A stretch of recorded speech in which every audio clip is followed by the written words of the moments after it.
আমি বিএনপি, জামাত, গণ অধিকার, এনসিপি সকল রাজনৈতিক দলকে আহ্বান জানাবো, আওয়ামী লীগের সাধারণ নেতা কর্মী যারা রাজনীতি করতে চায় তাদেরকে আমরা সব দলে জায়গা করে দেব। কিন্তু আওয়ামী লীগের ভাই বোনদের উদ্দেশ্যে একটা কথা বলতে চাই, ওই বিদেশে আরামায়েশে হাজার কোটি টাকা নিয়ে পলাতক থেকে যারা আপনাদেরকে এখানে ককটেল মারার স্পন্সর করছে, যারা রেল লাইনে নাশকতা করার স্পন্সর করছে, তাদের কথায় রাস্তায় নেমে নিজেদের জীবনে অন্ধকার ডেকে আনবেন না। আপনারা দেখতে পাচ্ছেন এই রায়কে কেন্দ্র করে ওই পতিত স্বৈরাচারী শক্তি, ভারতের তাবেদারি শক্তি, যারা বাংলাদেশকে গত ১.৫ দশক ভারতের একটি তাবেদারি রাষ্ট্রে পরিণত করে রেখেছিল, তারা আজকে বাংলাদেশের বিভিন্ন জায়গায় বাসে গাড়িতে অগ্নিসংযোগ করছে, মানুষের মধ্যে একটি ত্রাস সৃষ্টির জন্য নানান ধরনের নাশকতা সৃষ্টির পায়তারা করছে।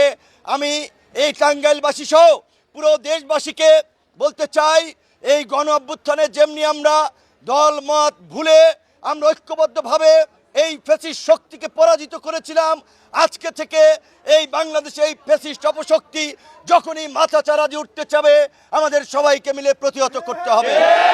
পরিষ্কার কথা আপনাদেরকে বলে দিতে চাই, এই দেশে এই ২৪-এর গণ অভ্যুত্থানের পূর্বে আওয়ামী লীগ এবং বিএনপি দুটো মেজর পলিটিক্যাল পার্টি ছিল।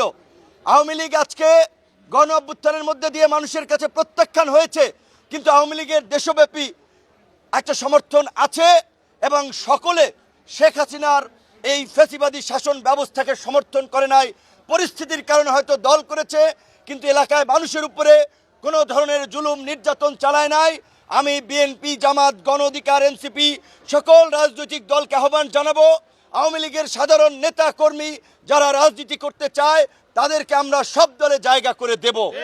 কিন্তু আওয়ামী লীগের ভাই বোনদের উদ্দেশ্যে একটা কথা বলতে চাই, ওই বিদেশে আরামায়েশে হাজার কোটি টাকা নিয়ে পলাতক থেকে যারা আপনাদেরকে এখানে ককটেল মারার স্পন্সর করছে, যারা রেল লাইনে নাশকতা করার স্পন্সর করছে, তাদের কথায় রাস্তায় নেমে নিজেদের জীবনে অন্ধকার ডেকে আনবেন না।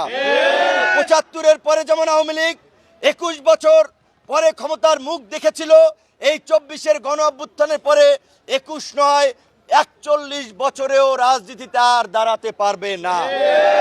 কাজেই আওয়ামী লীগের মরা গাঙ্গে নৌকা বাবার চেষ্টা করে লাভ নাই। আমরা সকলকে সতর্ক করে দিচ্ছি, যেমনি ভাবে ডিএমপি কমিশনার, সিএমপি কমিশনার ওয়্যারলেসে হোক, ডাইরেক্ট হোক, ইনডাইরেক্ট হোক নির্দেশ দিয়েছে, ওই ফ্যাসিবাদী শক্তি নাশকতা করলে, ককটেল মারলে সাথে সাথে গুলি করার, আমরাও পুলিশ প্রশাসনকে অনুরোধ জানাবো, এই গণ অভ্যুত্থানের জুলাই স্মৃতি স্তম্ভে সারা দেশে এই দুষ্কৃতিকারীরা আগুন দিচ্ছে, তারা যদি এই ধরনের অগ্নি সন্ত্রাস করে অবশ্যই আপনারা তাদেরকে গুলি করবেন, এটা আমরা রাইট। যারা যাত্রী বোঝাই বাসে ককটেল মেরে, পেট্রোল বোমা মেরে মানুষ মারতে চাবে, সেই মানুষের বাঁচার অধিকার আছে, আত্মরক্ষার অধিকার আমাদের সাংবিধানিক অধিকার। নিরীহ কোনো মানুষকে কেউ যদি মিছিল মিটিং করে তাদেরকে গুলি করার জন্য প্রশাসন বলে নাই, বলছে যাদের হাতে ককটেল আছে, যারা বোমা মারতে চায়, নাশকতা করতে চায়, তাদেরকে গুলি করার। এবং অবশ্যই পুলিশের গুলি করার ধরন আছে, পায়ে গুলি করবে, হাতে গুলি করবে, কারণ এই অপশক্তির হাত থেকে দেশকে রক্ষা করার জন্য এখন যদি প্রশাসন এবং রাজনৈতিক দল সম্মিলিতভাবে কঠোর না হয় তাহলে আগামীতে নির্বাচন হবে না। আর এই নির্বাচন না হলে দেশে আরেকটি 111 তৈরি হবে, আরেকটি 111 হলে এই গণ অভ্যুত্থানের শক্তিসহ পুরো দেশবাসীর উপরে একটা নতুন বিপর্যয় নেমে আসবে। তাই আমরা ভবিষ্যতে কোনো 111 হতে দেব না, ওই অপশক্তিকেও মাথাচাড়া দিতে দিব না।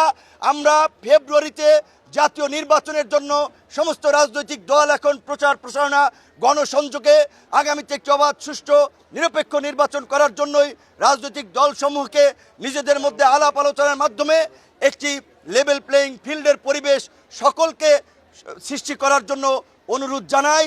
এবং অপশক্তির সাথে কোনো আপোষ নয়, এই পরিষ্কার বাক্য আগামী নির্বাচনের আগে আমরা সকল রাজনৈতিক দলের কাছ থেকে শুনতে চাই। যারা ওই ফ্যাসিবাদকে তোষণ করে ফ্যাসিবাদের সমর্থন নিয়ে ক্ষমতায় যেতে চায়, তাদের পরিণতি ওই ফ্যাসিস্টদের মতো হবে।